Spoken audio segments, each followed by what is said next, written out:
Hi, I'm Tommy. And I'm Ads, and this week on Red Whine, we're going to be talking about Henry Cavill's CGI lip. Yeah. As we discussed, the Justice League. I'm just going to put the picture up now. Yeah, let's just stare at it for a few seconds and think about what everyone's done. No, yeah, Justice League, the DC tentpole coming together movie. I'm going to skip straight to a point near the end of this film. Right. Where, because I think it's important, there's a moment where the five Justice League members are all stood on a roof of something, and there's the hero shot. Yeah. And I just thought, man, they've balls this up. This is so bad, yeah. It also just that scene arrives out of basically nowhere. They've just killed the guy, and then suddenly cut, and they're on a mountaintop, like looking at something. Yeah. Right. So that just gets to the heart of. I mean, I liked Wonder Woman. I know more than you, but I think even you said it was fine. But the others have all been a disaster, and just with the exception of Wonder Woman, but that's. I just want to say, no, Wonder Woman, I won't go into it. I just think, like, what's the opposite of, like, being a victim of your own success? Being a hero of your own shittiness. Shite. Like, that's what, to me, Wonder Woman is. I think it was given too much of an easy ride of things. Maybe, but I don't think that was my reaction. The difference is Wonder Woman, I sat there for a couple of hours and kind of enjoyed it in the same way that I kind of enjoyed some of the weaker Marvel films, like Thor 1 or Captain America 1 or something like that. I just thought, oh, this is okay. Yeah. It's certainly not Thor Ragnarok or The Dark Knight or Civil War or one of the really good ones. No, I think I just took offence to it because everyone was going, this is amazing, and they've totally turned things around. Just to get to the heart of my opinion on Justice League, I mean, it's toilet, isn't it? It's pants. Yeah, I was trying to keep a real open mind on this. I hadn't read any reviews and watched any reviews, and obviously, I would like films to be good. I don't go to the cinema and pay and I had to watch it in 3D as well, so I had to pay for 3D glasses. So this was a lot of money in the end to go and watch this. Can I just say, in terms of that expectation, I think we need to. I need to clarify that this whole Marvel versus DC nonsense. I'm just going to nip in the bud now. Yeah. I'm a DC reader. I read DC comics. I've read Batman every month for years. I've read lots of DC graphic novels. I've read the odd Marvel comic. I've read, some Daredevil and some Spider-Man. But I'm a DC reader. That makes it all the worse when they're shoveling this kind of crap in our direction and calling it the Justice League. And I hate the fact that there are DC fans online saying, oh, you just hate it because you're a Marvel fanboy. I hate it because I love DC characters. And they are just totally screwing it up. I mean, you don't even need to be a comic guy. That's the thing. You just need to want to go to cinema and enjoy what you're doing. Mm-hmm. And with the best will in the world, this is a badly made film. Whether Marvel existed, whether the Marvel Cinematic Universe existed or not, if there wasn't an Avengers and there wasn't anything in that canon, you go to cinema and go, "This is pants. What's happening here?" Yeah. So that's where I think we're the point at which we're coming from. Is just fans of things, and you go and go, oh, it's just rubs. Yeah. So I would say, I don't think this is as bad as Batman vs Superman, just in terms of it being marginally more competently made, just in terms of nuts and bolts, and having, I'm not going to say the story made sense, but having a quite a simple, it's very thin, but there's a baddie who wants to destroy the world for no reason, and he needs 3 gizmos, MacGuffins, to do it. They love square magic boxes in these films. So they've seen that and they've gone, it's basic and it's flimsy, and I'm going to tear into it soon. But Batman versus Superman, just literally none of the character motivations or any of the plot for me made sense. And this. Okay, at the very, very best I can say about it is it didn't make sense. How do I phrase this? Do you know what I mean? I know what you mean, because Batman vs Superman, if you're trying to unpick what any of Lex Luthor, Batman or Superman are doing, you basically can't.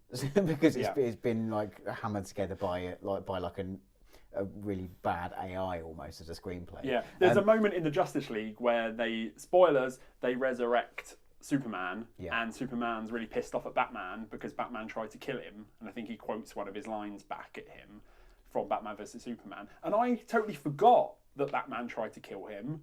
And I thought, oh yeah, why did he do that, idiot? But even then, his motivations for being really pissed off, was it that? I thought he was just, I'm a zombie for a few minutes No, and I'm 'cause freaking out about it. He does, I can't remember the line, but he does specifically say, he says, it was a line that was in the Batman vs Superman trailer. It was, do you bleed?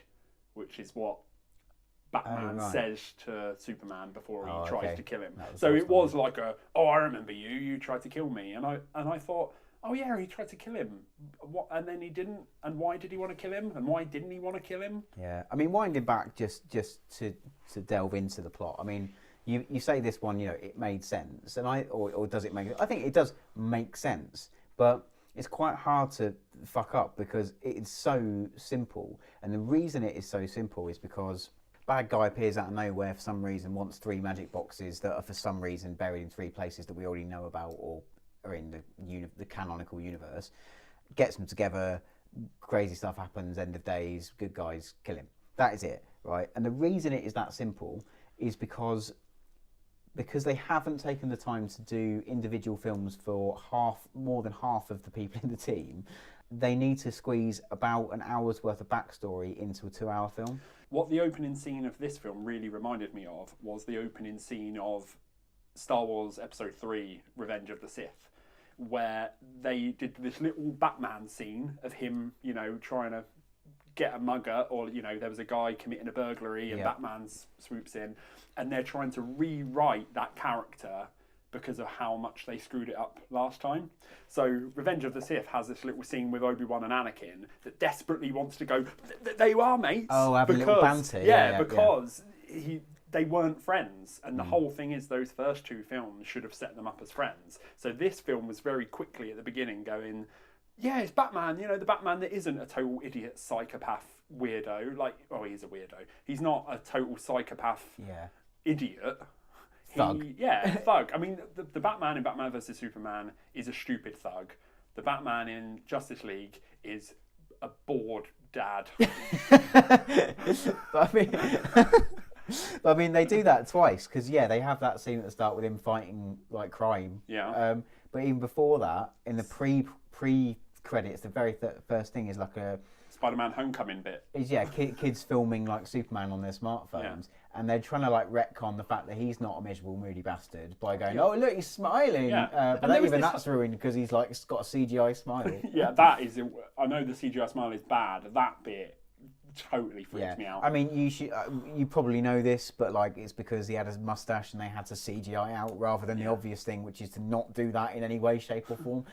Just wait. Surely the prosthetics in the mustache game these days are better than the reverse. But this is the thing. I think it's Paramount who he was doing the film for, where he required the moustache, were purposefully being pricks about it in a way that I absolutely love. It was in his contract that he couldn't, and they actually requested that could he do it and do it that way round, and they went no. Just for a laugh. Well, you've got to remember, these are big rival companies. There are a litany of like faults in this film, but one of the big ones is the plot has to be dumbed and watered down to such a scant like Saturday morning nonsense, because it has to squeeze in 3 characters worth of backstories because they couldn't be bothered to do the films, and it just, even with the best will in the world and going in and feeling like you want this to work and you want it to be good, you can't help but resent the laziness when you compare it to Marvel in that regard. And that was one of the big problems with Batman vs Superman as well, and what this film really needed, as much as I didn't like the first one, what all of these films really needed was a Man of Steel 2. They needed a film that showed Superman being Superman and saving the world and people loving him and him being the Christ-like figure. So then when he dies, people genuinely are sad, and we don't need a 10-minute long, that's what it seemed like, voiceover saying, oh, he was the hope for everyone, and everyone's sad. The whole last film was all about how no one liked him because he smashed up Metropolis, to the point that Batman wanted to kill him. If Batman wants to kill you, you're not loved. Well, in Batman vs Superman, his death just landed with no impact because there was no like, oh, Superman. Like the Bryan Singer movie did a better job of making me like Superman infinitely more than any of this series of films. Well, Brandon Routh did a fairly good. I mean, it's a poor film. It was a Christopher Reeves impression. He did a good Christopher Reeves impression. Christopher Reeves Superman films I don't love, but Christopher Reeves is brilliant, and he's particularly brilliant at Clark Kent and doing the dual Clark Kent Superman character. They're different characters. Yeah. Henry Cavill's portrayal, and I don't think this is his fault. I think it's probably in the films and in the script and in the storytelling. But there is no Clark Kent. He's just Superman. Yeah, he's the sports reporter guy. In a world, I mean, loads of films get wrong what it's like to work at like a publication, but these series of films are just bonkers. Yeah. There's a bit in this film where Lois Lane is like, "Oh, I haven't felt up to doing the big stuff, so I've just been doing like puff pieces." Like, that's not how your job works. No, like, if you're the person who's employed to do the big stuff, you're doing the big stuff. Yeah, they already have a person doing like the cat up a tree stories. Yeah. It doesn't work like that. They're an intern. Yeah. Let alone they got like 35-year-old Clark Kent to go and like be the like guinea pig guy to go around and do the Jobsworth sports reporting stuff. Anyway, the plot is thin and simple, but actually quite weak. Although it does exist, which is one tick over Batman vs Superman. Yeah. So then what you get is essentially a sketch show of cutting between lots of characters that you don't care about or know anything about, and just desperately try and give them a character. So we end up with Aquaman, who has no character other than he drinks. And he's cool. Got attitude. Yeah, this guy's so cool, is all that film wants to tell you. You've got The Flash, played by Jar Jar Binks, who's basically just the guy who's there to be insufferably annoying. Yeah. I actually think Ezra Miller's a really good actor, and I hate the fact. And actually, I think he might make a good Flash in a different universe. Yeah, well, I mean, he was given all the sort of jokes, but it's the laziest form of joke writing is to be the meta joker, like, and you're like making fun of what this is. Oh look, he's dressed as a bat. Yeah, rather than like making jokes about the scene. Yeah. You know, and to compare the humour in this, and I know it was an out-and-out comedy, but seeing Thor Ragnarok recently, where it isn't just me being a kind of moany fanboy on YouTube. This was in a PAX. I watched both of these in PAX cinemas with the general public, who didn't laugh once at any of the so-called jokes in this. I got groans. I had actual like the none of the comedy, and obviously, you know, I want to do this without comparing to Marvel too much because it should stand as its own thing. But obviously, as you say, Thor was really funny, but in general, like Marvel films are known for intersplicing comedy bits, and so these films have had to go, oh god, that's what people like, and they've done it in, but none of the jokes landed at all. And how obvious are those cutaways clearly stuck in by Joss Whedon as like jokey aside? Yeah, there's one on like Batman. It almost looks like they've got Batman's face as well. Just keeps going. Like in every other scene. There's one where he's just lying on the floor after getting punched, and he just says some sort of stupid, like like Roger Moore throwaway joke, and it's like this is just in a different film. The tonal problems are all over the place, and in as much as you say it's not fair to keep comparing them to Marvel, that's what the executives making these films are doing. If they're going to chase Marvel and try and beat Marvel at their own game, they need to do it very well. Otherwise, you know, do what Chris Nolan did with the Dark Knight trilogy and just make interesting standalone films that can tonally exist in their own right. You can make a campy Superman film, you can make a dark Batman film, you can make, or vice versa. I'm happy to see a campy Batman film done well. You raise a good point about it being sort of sketch show versions of characters as well, because then you've got the Flash, who, like you say, is the comedy guy, but his story is like, oh, my dad's in prison and I want to get him out. And that kind of doesn't really go anywhere or anything, and there's no earnestness. And then Cyborg, who he was in an accident and he's got also some dad issues and stuff. But his a permanent Snapchat filter, just stuck on his face. Yeah, which is quite right. I'm going to come on to the CGI in a bit because there's some major issues in that. But none of it has any time to do anything. Yeah. And it doesn't have time to do anything like individually for characters, but also together as a group. Because there's one bit that so about halfway through the film, like the Flash and Cyborg are like, the Flash goes, oh look at that, and he gets denied his like fist bump. and then at the end in the hero shot they do the fist bump, and it's like, no, movie, you need to do it 3 times. Yeah. Like it 3 times and also, works. the one time didn't land. No, Like, that wasn't a good comedy anyway. gag. It's badly directed comedy in the first place, but like you just need more time. But yeah, that's a combined team thing that it didn't work. But individually, I was sitting there at the start of the film before my hopes had been completely dashed, thinking, you know what, I wouldn't mind if they'd done I would have gone to see a Flash film, and probably and there's enough of character here to flesh out, and there's enough of character of Cyborg to flesh out. I would have probably gone, I would have seen it, and I think Aquaman might be a push. That's still to come. But like, you can't do it now. There's no point. They are though. Yeah, but what's the point? Now you've done the tentpole. Like Avengers, you needed. Everyone was gagging for it because there'd been like a decade of films. And also, it's not just about doing the films, as you say. Like, give them a film. Give them a film that lands and that people like and that people care about. Not films that people go to because they've got Batman in it, but reluctantly, no one really likes that much. Yeah. Like, make people care about that character. So as much as I didn't want the Nolan trilogy to be tied to this universe in any way, if it was Christian Bale's Batman, people were invested and liked that character. It doesn't mean I would want him to meet Henry Cavill's Superman, but create a version of Batman that people like and go, that's my Batman, in the same way that they kind of did, even with Tobey Maguire back in Superman, to a whole generation, that's their Spider-Man. Yeah. Well, when we talked about Thor Ragnarok, if we were talking about that bit where Hulk and Thor are fighting and he smashes him around, and then Loki is watching and like smiles because that's happened to him in the past. Yeah. In a film that came out almost 10 years ago, and people just laughed at him smiling in the cinema because they've earned the right to do that. Yeah, you've earned that. Yeah. Yeah, and I think the makers of Justice League feel like they've earned all that. They're literally riding on the coattails. So that's why, in some sense, it is unfair to constantly compare them to Marvel, but in other sense, they're doing it themselves. They're trying to be where Marvel are. They think that they're at that stage. Marvel are at the luxury now where they're kind of like giving their newest film to people like Taika Waititi and going, do your thing, do Hunt for the Wilder People with Thor in it. Why not? Because they've earned the reputation and people have bought into these characters enough.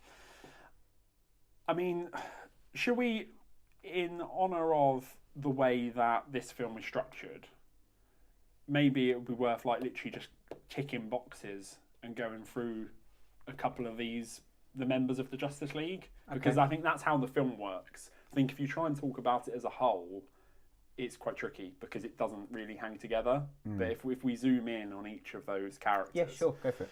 So, should we just start with Batman? Yeah, well, you mean the cartoon of Batman that appears for 90% of the film, because that was the thing I was sitting there watching Batman in this film, and like you say, character-wise, he is marginally better than he was in Batman vs Superman. Because he's not evil. He's not evil. He's not an evil thug man. But like a lot of this film, because this is ostensibly an action film, a lot of it boils down into action. I want to talk about this as a whole thing in a bit. Yeah. But like the CGI that takes over, it just is a cartoon to a point. And so there's more cartoon Batman in this than there is Ben Affleck. Yeah. And I was watching some of it just going, do you remember The Dark Knight? And I know people take the piss out of Nolan's choreography on fight scenes, but do you remember that? When Batman was like a guy in Gotham, like punching men. Yeah, and also just like those scenes like in Batman Begins when Batman first appears and it's the robbers in the shipping containers and it's like they're just shooting at walls and scared. Yeah. Like that. Yeah, they don't approach that. What I will say about Batman as well is that, or just to go on your point about the cartoon, it's also not a visually pleasing cartoon. Thor Ragnarok looks like a cartoon, but as I think I said at the time, I think it looks like a Ratchet and Clank. But it's visually arresting and looks like a really well-designed cartoon. So muddy, this. Yeah. It's not as if the action scenes look like they're really stylised, like they've done a Sin City with it. And they've gone, it's a cartoon, but it's sort of supposed to. Which is kind of what Snyder did with 300, which I think, for all its faults, is quite a visually arresting film. But I think it's a good film. Yeah, for what it is, I think that's a really good film. And knows exactly what it's trying to do and does it really fucking well. Yeah, and this doesn't do that. It doesn't create a good-looking comic-looking Batman. It's just a muddy, confused one. Yeah. What I'll also say is, he's hardly ever Batman in this film. This is Bruce Wayne walking around. Now, I don't want to be too geeky on this, but it's one of the worst things about this film, and it also leaked into Wonder Woman a little bit, is how the secret identity of Batman and Bruce Wayne is just totally absent. He's just going and meeting these people in this Icelandic village and just going, oh yeah, I'm that millionaire, huge celebrity that everyone knows who he is. It's like Brad Pitt walking around, meeting everyone. The Flash doesn't know who he is. Who's like an American guy who spends all his time on the internet. He doesn't know who Bruce Wayne is. Bruce Wayne will just walk in and be like, oh, you teenager, you've got superpowers, so have I. I'm Batman, by the way. Whoa, I bet you didn't guess that. Yeah, it's basically like Steve Jobs walking in and going like, "What? Sorry, why is Steve Jobs in my?" But there's a bit, because there's a bit when he should be Batman in those scenes. But even when he is Bruce Wayne and he's trying to recruit Aquaman, and they're walking through, like, yes, you could argue it's an obscure, like, non-English speaking village or whatever, but they're walking through amongst loads of people, and he's going, you fight crime dressed as a bat? Yeah. Just to have Ben Affleck go shh, or anything. Like, or, this is a Batman film, so, like in Batman Begins, when Batman first reveals himself to Commissioner Gordon, he just appears in the shadows and sort of, he should have won over these people because he's done his research. He could actually frighten Aquaman. He's Batman. Yeah. Aquaman's only Aquaman. Batman could still appear to him and give him a fright and be like... I half wonder if it's because they wanted to shoehorn some more comedy stuff in, so they made Brad Pitt the fall guy in the comedy. Like I said, they made the Flash like you said, they made him the sort of Jar Jar Binks annoying comedy guy. Yeah. A lot of Brad Pitt's role in this. A lot of Ben Affleck's role in this. Yeah. So all you white men look alike. No. So a lot of Ben Affleck's non-gingers. A lot of Ben Affleck's role in this film is to be like the buffoon. Comedy guy. Because they're just trying desperately to go, where can we put some jokes? But he's not being the buffoon in that I'm playing up to the media as being the ditzy billionaire. This is Bruce Wayne being the real human Bruce Wayne. Just kind of being a bit dumb and being the fool guy. Crap at being Batman, And, he's Batman. He's the king of these guys. He's the guy that can, in theory, kill Superman because he's smart and he's Batman. He's the coolest one. He's the one that you actually don't need to give all the backstory to because we know he's Batman. Yet they still totally piss it up. It's not Ben Affleck's fault. It's, as much as I'd like to see him go because I want to see him all go because I want to see a total clean slate.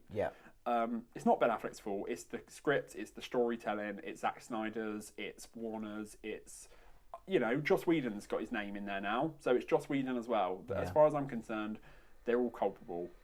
It's a bad Batman, and this has come from a Batman fan, not Marvel. I would say like this guy is quite an authority on Batman, so I take that. But then you don't even need to be to see that it's a bad Batman because I've seen, I've lived through 30 years of Batman films. It's quite a hard character to do like 100% right, but then this is just like almost 100% wrong. And I know that, and I'm not a comic book guy, and you just know that he's meant to be much smarter than this. World's greatest detective. Yeah. Is this guy the world's greatest detective? Or is he an idiot? No, what he's trying to be is a poor man's Tony Stark. Yeah, that is what he comes across as. Yeah. Right, we'll quickly, I think we've already spoken about a couple of the other ones. So, Aquaman, you looking forward to Aquaman, the movie? Oh, man. I mean, I understand, like, I'm not a CGI artist, and we'll come on to this again. I keep teasing the CGI talk. But, like, underwater stuff is obviously hard to do, but it's hard to make exciting at the same time. And literally, when he's not even... Because he swims about in this film in a way where he's not even, like, moving. Yeah. He's like how Superman flies. He's just like this, going through water like a torpedo. And he's just like, I can barely see what's going on because of the poor direction and geography. But it's just so uninteresting.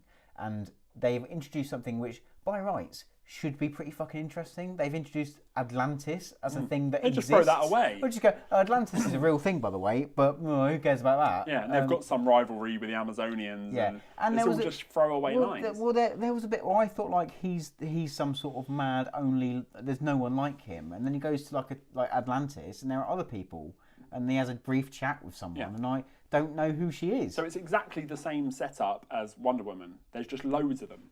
And in fact, they defeat the baddie, Steppenwolf, previously, thousands of years ago, or hundreds of years ago, just in a big Lord of the Rings-y battle. It's like, Well, you could do that again. Yeah. You won that last time. That's another thing about the film is they kind of tease where this is ending up. It's like I've seen a scene. It's like having seen a big fight scene from Infinity War already. Yeah. Because they've sort of done it and it was shit. But like they're going to do it again. Yeah. And talking about that kind of those big battle like flashbacks. Yeah. You know, people defend Zack Snyder as being this great visual kind of comic book guy. At least it looks good. That's what I hear a lot. Compare those scenes, those flashback scenes, to the Amazonians fighting Steppenwolf 1,000 years ago, to Taika Waititi, the guy that did What We Do in the Shadows and Eagle versus Shark. You look at those shots of Cate Blanchett riding on the horse, being a horseman of the apocalypse. Well, I'd go further than that because I know, I know there was some turmoil in the making of this because obviously Zack Snyder did have a horrible family tragedy and had to sort of step away. So fair enough, and I don't know what point that was. But the intro of this film, like the credit sequence, tries to kind of do a kind of Watchmen, and it's functionally worse than Watchmen, but it's by the same director, and it's with the benefit of 10 years experience. Yeah. And so they did the same thing in Batman vs Superman by doing that kind of slow-mo Bruce Wayne's parents shot with the pearls and the... But to my mind, that intro of Watchmen set to the times they are changing is like the best thing Zack Snyder's done. Yeah. We won't talk too much about Watchmen. I hate the Watchmen film, but that is a really great 2 minutes of Watchmen on film. Yeah. That is a perfect adaptation of the Watchmen. And it's like, with the benefit of time, why can't you do that but better rather than worse? Yeah. It's much worse, in fact. But yeah. And it's also trying to rewrite Batman vs Superman. Because Batman vs Superman is the pre-title sequence to this film. Yeah. But messed it up so much that...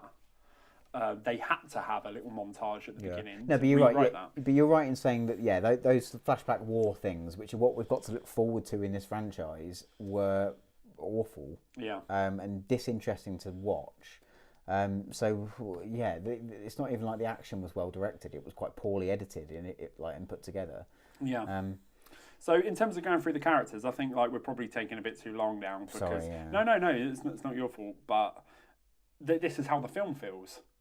So, okay, you've done that, we've done that. Oh, we've messed up Batman, we met with Aquaman's Aquaman. Oh, what, there's more. Well, if you look at the... Let's rattle through them. Yeah, because like I said, I think probably the first 50 minutes to an hour is this backstory stuff for all these characters. And I was watching it, and in the back of my mind I was thinking, I wonder what the script looks like if you read this script, because it's pretty schizophrenic. It's like every 5 minutes it jumps to a different... Well, no, there's 20-minute segments. And I think it is really short bits. It's jumping all over the place. And it's there's so long before anything happens. It's just jumping to Lois Lane, just having a chat. Yeah. And that hasn't even been set up as a... I don't know why they weren't just honest in the marketing straight away. Yeah, Superman comes back. We all know he comes back. It's not a spoiler. It's teased in the previous film.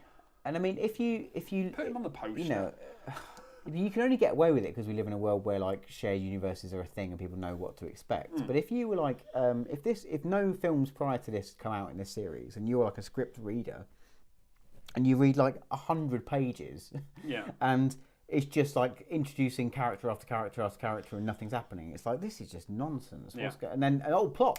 If Justice League was the first of these big superhero get-together films, I might forgive it a lot of these flaws and probably chalk it up as a failed experiment. And this is why you can't help but compare it to Marvel, because of how particularly the first Avengers film, I think the second one's got its problems, but particularly that first Avengers film did this stuff so deftly. And the fact that you can now look back on it, and I think it's pretty much universally accepted that first Avengers film not only worked, but is one of, if not in a lot of people's eyes, the best of the Marvel films. Yeah. How did it get away with that? Because it was just really well written, really well structured. It knew what characters to focus on. So Thor was just a couple of jokes, and that's what they really play on in Thor Ragnarok, was I was just the fall guy, and that's funny. But they knew we don't focus on Thor, but we don't need to because he's had a whole film. Yeah, and it's at just least he's Thor. had a film. Yeah. And so, people going to the Avengers, maybe 50% haven't seen the Thor film, but 50% have, and then those guys get some. They know who he is. Yeah. I don't know who Cyborg is. I'm not a DC guy. I'm sure maybe he's really cool, but in this film, I just saw a person who was I've got some complex thing, and then by the end of the film was just japing about, and it's you've had a total character transformation that I can buy if you give me a film of that. Cyborg was a real missed opportunity, I think, because of all of these characters, if I could go back and create a film, I don't want to see one now. I want it all to go away. But if I could go back, I want and it all create, to go away. If I could create a prequel film, I would probably be most interested in Cyborg's backstory, and I didn't expect that because I think there was something in him being connected to all digital things and that being a burden. That there's parallels with Superman there in terms of I feel like I've got the whole world on my shoulders, but it's just not explored. It's just like, oh yeah, he's got a hoodie on and he's sort of grumpy. Yeah, well, there's parallels with things like Her and stuff like that, and there's interesting sci-fi territory. And I totally would have bought a ticket to that because he can see all of the bad. He's got all the dark web in his brain, and he sees the best and the worst of all humanity. And Ray Fisher was good in that role, but it wasn't his fault that it was bad. I don't think. I would probably say that universally for all of these actors. Yeah, I don't think it was their fault. I think even the Flash kind of could pull off a comedy film by himself in a sort of Thor Ragnarok kind of style almost, but just he's a really great actor. He's quite charming in. I think he's in that. What's the film with Emma Watson? Oh, The Wallflower. Yeah, Perks of Being a Wallflower, which he's quite charming in. He's brilliant, but not at all charming in. We Need to Talk About Kevin. It's one of the greatest performances I've seen in years. He's absolutely terrifying, horribly creepy. And he's just given quite a poor. Yeah, I mean, the comedy in this film. It's fair to say the comedy falls short because one of two reasons, based on what process the film was at. It's either you're doing comedy directed by Zack Snyder, which he can't do, or you're doing comedy directed by Joss Whedon and then slotted into a Zack Snyder film. Yeah. So none of it it's never going to be able to land as a joke. It's not an auteur film, is it? No. And it's in a some ways, Suicide Squad. It's a mash together. In some ways, that's not necessarily an awful thing because Batman vs Superman was slightly more auteured. It just happened to be that the auteur was Zack Snyder. Yeah. Wonder Woman. Do you want to talk about Wonder Woman? I don't really want to talk about Wonder Woman too much because she has had a film. And I feel like if we talk about Wonder Woman too much, we'll start talking too much about her film. What I will say is, I quite liked the Wonder Woman film, but I went into this trepidatiously because this is set 100 years later. And I didn't like the idea that they had just gone, oh yeah, you know Wonder Woman now because you've seen the film. Because there's 100 years of character development. So this should be an unrecognisable character. I don't mean physically, but in the way that she's learned about humanity from what you've seen at the end of Wonder Woman. But then they kind of brush that aside by Batman has a line saying, oh, you just haven't done anything for 100 years. Which is because, I think, what happened in her film is obviously she was fighting the Second World War, and obviously that would be quite a notable thing in history, and then she just disappeared for 100 years. But disappeared for 100 years and lived her life, and this is kind of a thing that I think that line is trying to retcon the fact that why hasn't this person been involved in any of the major events in history throughout those last 100? And then what brought her back was seeing some sort of monster in Gotham. Yeah. In Batman vs Superman. Yeah, that's what brought her back. Yeah. Rather than any sort of, I don't know, atrocity in Syria. Yeah. But then they're pissing on potential for Wonder Woman 2 and Wonder Woman 3 in whatever direction they want to go in. Because I was half expecting Wonder Woman in Vietnam. Yeah, I was there, but I shaped things in ways that you didn't understand. I want Wonder Woman 2 and 3 or whatever if they carry on doing Wonder Woman. Because I wouldn't mind actually if they just canned everything and carried on with a few Wonder Woman films. I think that's fine. Yeah. I don't want to see Wonder Woman 2 set after Justice League. I want Wonder Woman 2 to carry on about the Wonder Woman that I cared about from the film I watched. Yeah. Not this 100 years later emailing Bruce Wayne Wonder Woman. Emailing Bruce Wayne. I want to get that photo back. Yeah. That's what really pissed me off. I'm not going to harp on about her too much. I wasn't massively enamoured with Wonder Woman, but I can understand that Gal Gadot is great and great to look at and watch. Not look at, great to watch. But that comes into my point actually, is Wonder Woman was held up as a great thing because she was great in it, and it was a woman director, and that is a brilliant thing, especially in a fucking post-Weinstein world. Yeah. But what struck me in this film was how many gratuitous ass shots there were. Way more, yeah, because actually Wonder Woman was amazingly free of a lot of that. Yeah, and this film was just if she was in a shot, if she was in a scene, you'd be looking at her ass for some of that. And I was just like, this is kind of a bit gross. Yeah. Because of all that stuff that Wonder Woman was being heralded for, quite rightly. Yeah. You know, and this is like, oh, it makes me uneasy because like, is that a Joss Whedon thing? I hope not. Know. But like, there's a bit of that in Avengers, but with Scarlet, Black Widow. yeah. But Black Widow in the Avengers is one of the best characters in that film, and I think that gets forgotten. There's lots of really great Black Widow stuff. And but this is the thing, Wonder Woman, I totally agree with that, but also she doesn't have any good character moments. No. There's a bit where she's saying, don't bring back Superman. And we're just like, oh, so we're supposed to be on her side, are we? Because she's Wonder Woman. But she has no real reason why not to bring... They're going to bring back Superman. Yeah, that's obviously how we're going to... Yeah. Oh, it's mad. And also, they chose some takes of her shots that basically make it sound like she's Tommy Wiseau in the room. Some of her deliveries were kind of odd, and I'm sure she did better ones, and they just took a really odd take. It's rushed. The whole film is a mess. Yeah, and but no, it did strike me out because obviously one thing that DC will be like holding aloft above Marvel is like we've got our film with a female lead, which Marvel has been dragging their heels on for years, and they're going to do Captain Marvel quite late to the game. Because obviously, Black Widow has been their like our shot person, and then this film was just like, look at Gal Gadot's arse, and I was like, this isn't right. Like, don't do this. Yeah. You know. Yeah. What I want to talk about now is CGI. Yeah. Yeah, I want to get this off my chest because it was everywhere in this film and not great. And again, I'm not a CGI guy. I don't do it. I know it's hard. You don't need to do it. I know it's hard to do, but there's enough money thrown at this film. But it's not even Henry Cavill's lip. What pissed me off more is how much needless CGI there was. Because obviously there's been a big thing about they CGI Superman's cape for some reason all the time. And it's like, that must be costing you a fortune for no reason. But there's a scene where Henry Cavill and Amy Adams are in a field. And it's CGI. And it's just, I don't, because then later they actually go to that location. It's not CGI, and I just don't understand why. There's a scene that is quite a lengthy like character development scene where they're all in like the Batcave. It's essentially a warehouse, and it's a green screen room. Yeah. And it's like, and then there's a really bad bit of green screen with Aquaman with the sea behind him, and it literally looks like a painting of the sea. But if you can't light and shoot people talking in a room in a warehouse, what are you doing making like a $400 million film? Yeah.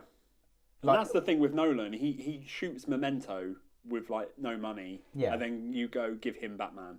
And it's it was there's a 15-minute scene. They're in a warehouse. They're like literally then it's them. There's some crates that are real, and the rest is like a big CGI thing. It's an aircraft hangar. Just go to an aircraft hangar, and light it nicely, and then do some cool shots.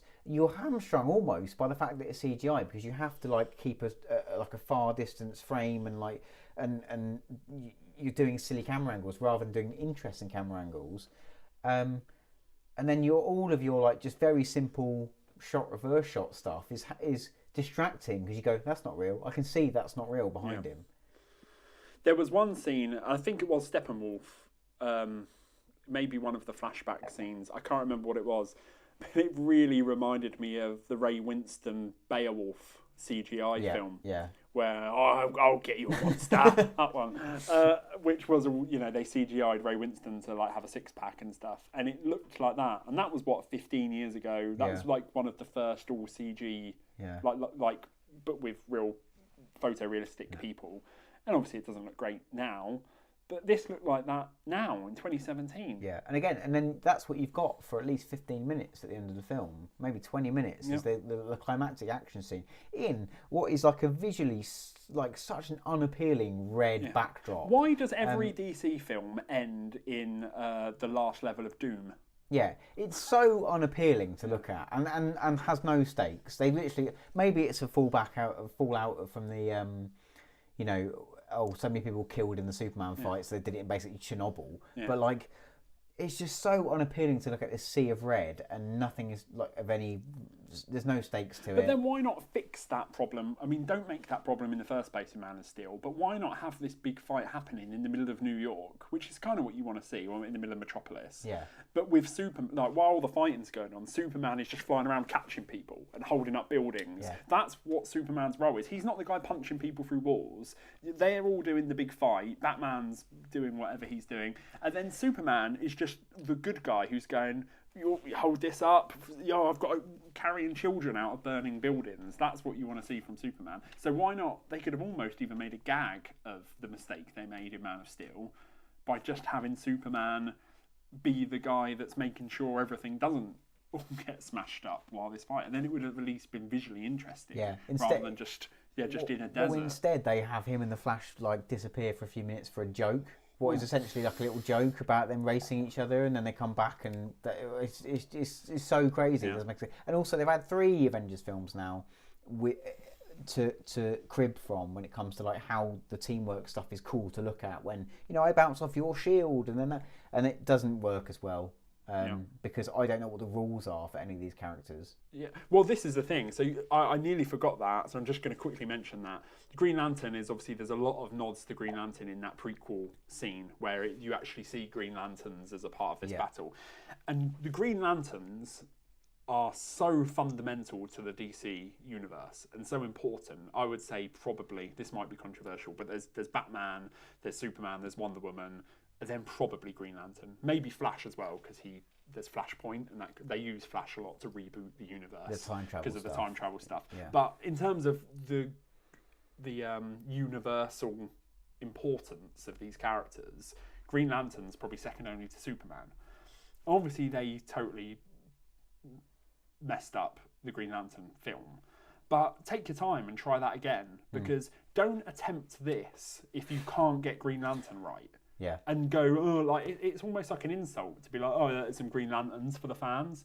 It's like, get Green Lantern right before you try and fucking put Aquaman in my film. Yeah. So overall, not even overall, it's a poor film because everyone knows that. Like, where do they go now? Where do they go now is, I mean, they haven't committed to a Justice League 2, but they have committed to Aquaman and Flashpoint. So I imagine we'll still see those limp out, and probably a Wonder Woman 2. Matt Reeves is the Batman I'm quite intrigued by, because it seems almost definite that Ben Affleck's not going to be in that. How do they justify that? How tonally is it just going to be forget that universe? Well, yeah, because he quite clearly desperately wants a shot of all this now.